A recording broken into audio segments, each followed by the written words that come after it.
Je me tenais là, dans la salle d'audience du tribunal de grande instance de Paris, le cœur battant à tout rompre. Et pourtant je ne versais pas une larme. Mon mari, Antoine, murmurait à l'oreille de sa maîtresse, ne pleure pas maintenant. Ma chérie. Tu auras besoin de tes larmes quand je lui prendrai la maison. Elle, Sophie, cette jeune femme aux cheveux blonds impeccables, étouffa un rire cristallin et répondit, et la voiture. Sa mère, Madame Duval, cette femme austère aux lèvres pincées, ajouta avec un sourire venimeux, et sa fierté. Ces mots me transpercèrent comme des lames. Comment en étais-je arrivé là? Moi, Élise Moreau, qui avait tout sacrifié pour cet homme. 10 ans de mariage. Une vie construite pierre par pierre dans notre appartement haussmannien du 7e arrondissement. Et voilà qu'ils riaient. Tous les trois. Assis côte à côte sur le banc des défendeurs. Comme si cette audience n'était qu'une comédie dont j'étais la victime ridicule. Mais intérieurement, une tempête faisait rage. Pourquoi ne pleurais-je pas? Me demandais-je. Parce que les larmes viendraient trop tard. Parce que j'ai déjà pleuré toutes les nuits depuis que j'ai découvert sa trahison. Antoine m'avait trahi profondément. Pas seulement avec Sophie, mais avec un secret bien plus sombre que j'avais porté seul pendant des années. Un secret que j'avais enfoui pour protéger quelqu'un que j'aimais encore. Malgré tout. Tout avait commencé il y a 5 ans. Antoine dirigeait une petite galerie d'art à Saint-Germain-des-Prés. Un endroit chic où se pressaient les collectionneurs fortunés. J'y travaillais avec lui. Gérant les comptes. Organisant les vernissages.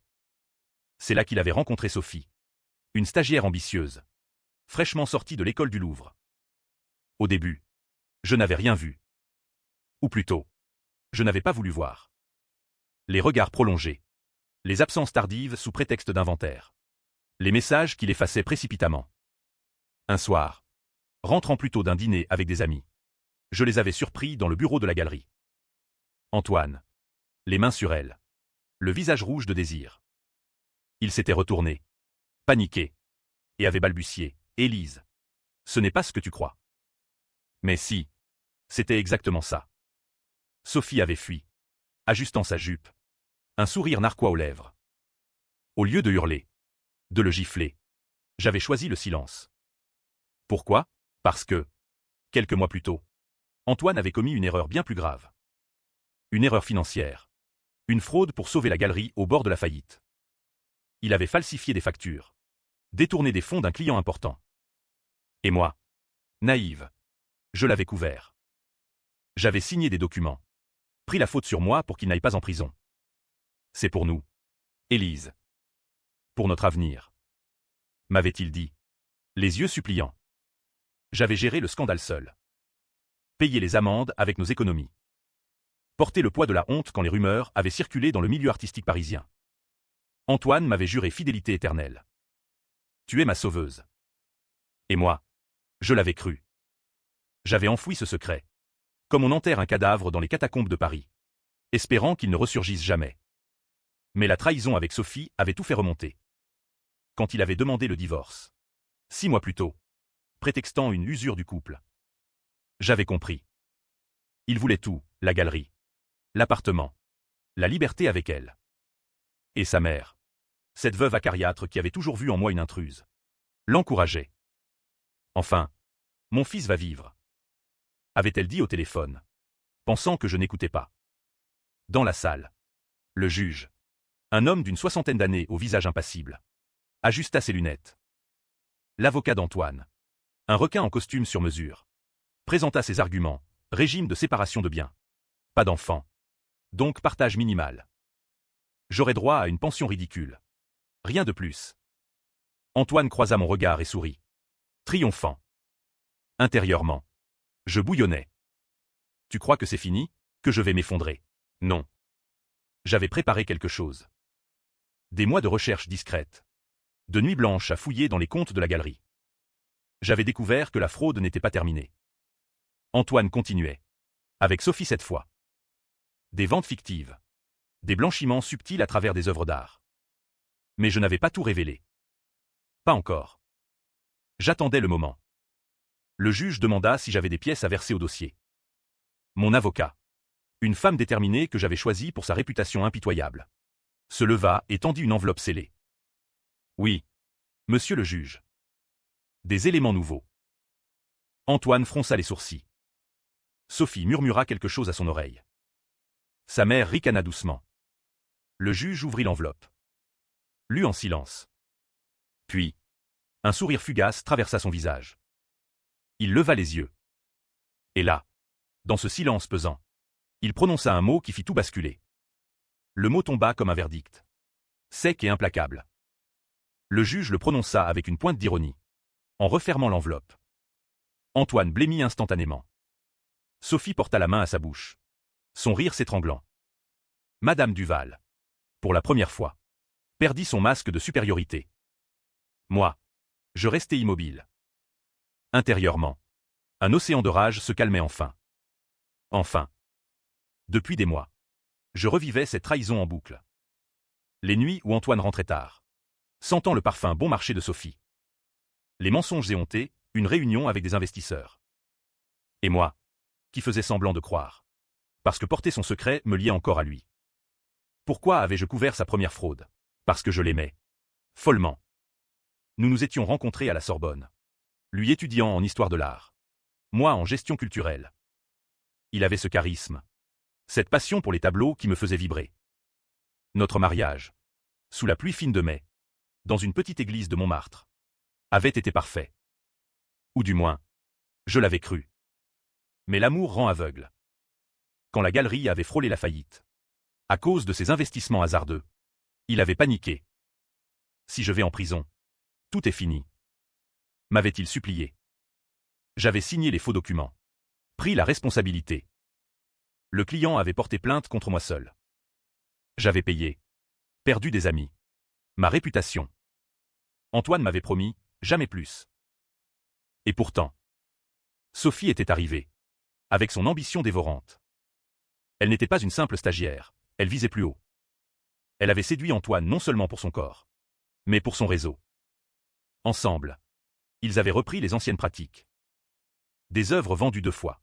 Des certificats d'authenticité falsifiés. J'avais trouvé les preuves en fouillant son ordinateur. Un soir où il dormait profondément. Au lieu de le confronter immédiatement, j'avais attendu. Copier les fichiers. Contacter discrètement un expert comptable. Et préparer ma revanche.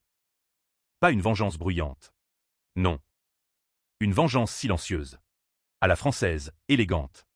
Calculée. Impitoyable. Dans la salle. Le juge reprit. Madame Moreau a versé au dossier des éléments troublants concernant la gestion de la galerie Duval et Moreau. Des irrégularités financières graves. Datant de plusieurs années. Et semble-t-il. Persistantes. Antoine se leva d'un bond. C'est absurde. Élise invente tout ça pour se venger. Son avocat tenta de le faire asseoir. Sophie, pâle comme un fantôme, murmura, Antoine. Qu'est-ce que c'est que cette histoire? Madame Duval fusilla son fils du regard. Tu m'avais dit que c'était fini.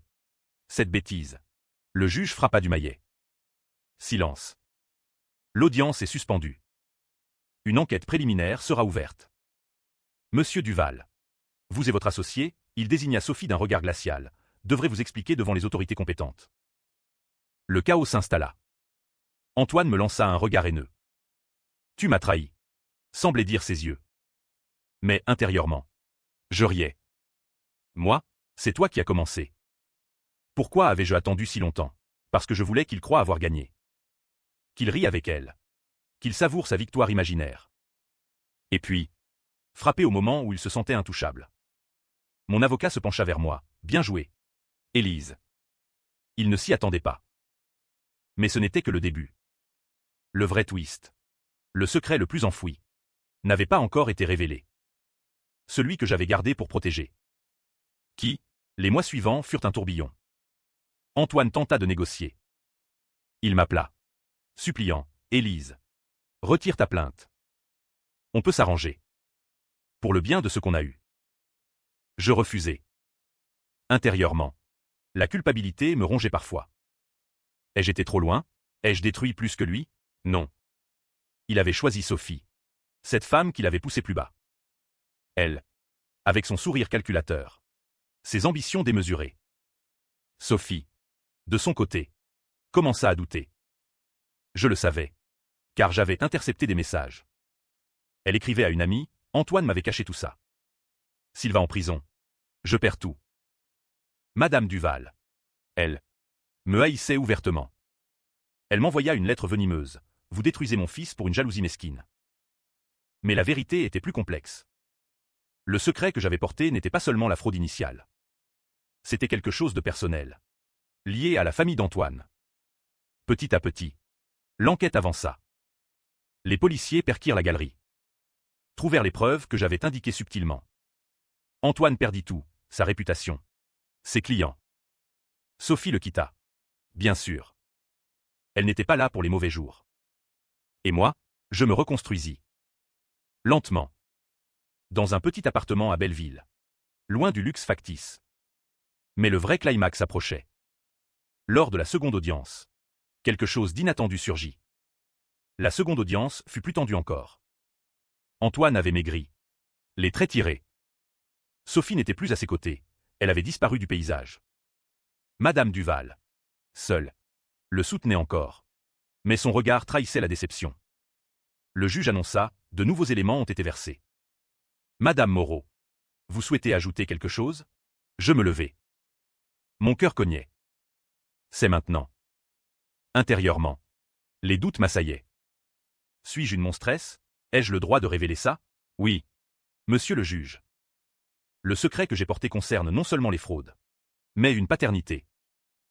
Un murmure parcourut la salle. Antoine bondit, qu'est-ce que tu racontes? On n'a pas d'enfant. Je poursuivis. La voix ferme, il y a 8 ans. Antoine a eu une liaison brève. Une femme. Une artiste qui l'exposait. Elle est tombée enceinte. Pour éviter le scandale, il m'a supplié de l'aider. J'ai payé pour son silence. Prétendu que l'enfant était d'un ami.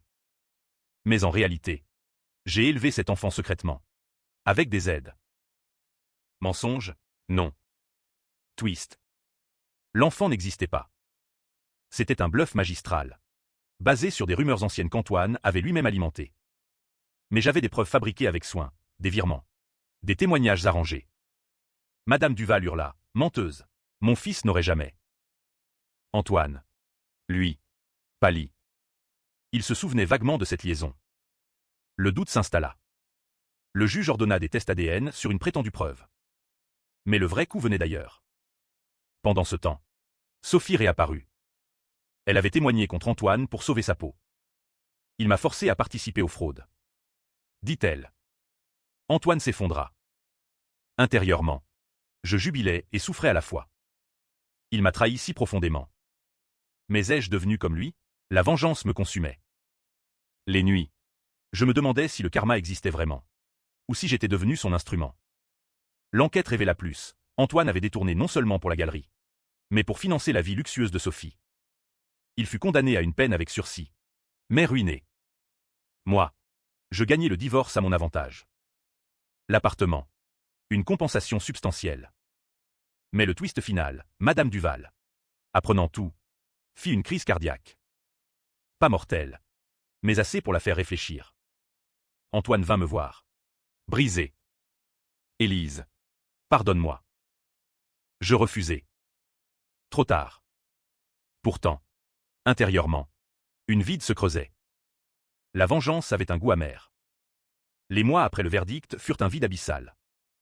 Antoine disparut de Paris, allant s'installer en province chez un cousin lointain. La galerie ferma, vendue aux enchères pour rembourser les dettes. Sophie, elle, tenta de rebondir dans une autre ville. Mais les rumeurs la suivirent comme une ombre. Moi, je vivais dans mon nouvel appartement, entouré de tableaux que j'avais sauvés. Mais la solitude me rongeait. Ai-je gagné? Ou ai-je tout perdu? Chaque nuit, les souvenirs affluaient, nos promenades sur les quais de Seine, nos rires au vernissage, l'amour passionné des débuts. Pourquoi avais-je poussé si loin? Parce que la trahison n'était pas seulement charnelle. Antoine m'avait utilisé, manipulé. Quand j'avais couvert sa fraude initiale, il avait vu en moi une complice faible, pas une épouse.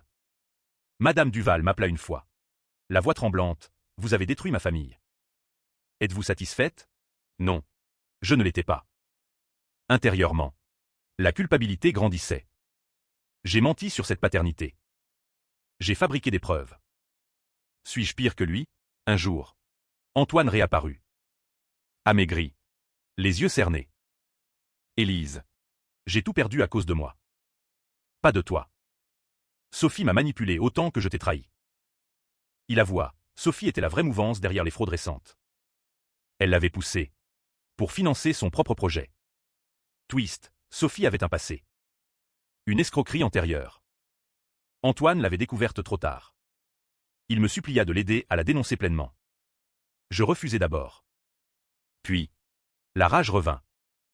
Non, pas pour toi. Pour justice.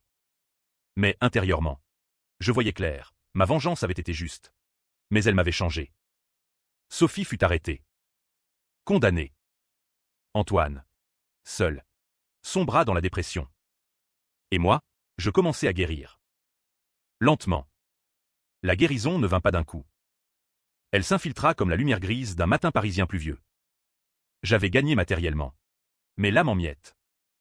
Pourquoi ai-je sacrifié tant pour un homme qui ne méritait rien? Les questions tournaient en boucle. Me réveillant à l'aube. Antoine tenta plusieurs fois le contact. Des lettres. Des appels. Je regrette tout. Le karma m'a frappé. Élise. Laisse-moi réparer. Je les ignorais. Mais une nuit. Je craquai. Je le rencontrai dans un café anonyme du 14e. Il était méconnaissable. Sophie m'a détruit. Elle avait tout planifié, me séduire. Relancer les fraudes. Puis me laisser tomber. Vrai twist, Sophie travaillait pour un concurrent. Elle avait infiltré la galerie pour la saboter de l'intérieur. Antoine pleura. Pour la première fois. Intérieurement. Je vacillais. Et si je l'avais mal jugée, si la vraie traîtresse était elle, Madame Duval mourut peu après. Seul. Antoine hérita de rien. Il me demanda pardon publiquement. Dans une lettre ouverte au milieu artistique. Certains me virent comme une héroïne. D'autres. Une vengeresse froide. Moi. Je doutais. Ma vengeance était-elle pure, ou teintée de jalousie? Je voyageais. Rome. Puis Lisbonne. Pour fuir les fantômes. À mon retour. Une nouvelle. Antoine s'était suicidé? Non. Il avait tenté. Mais survécu. Il m'écrivit depuis l'hôpital, ton silence est ma punition. Le karma, ou ma cruauté? Je pleurai enfin. Pour lui. Pour nous. Le dénouement arriva comme un orage d'été. Violent et libérateur. Antoine survécut à sa tentative.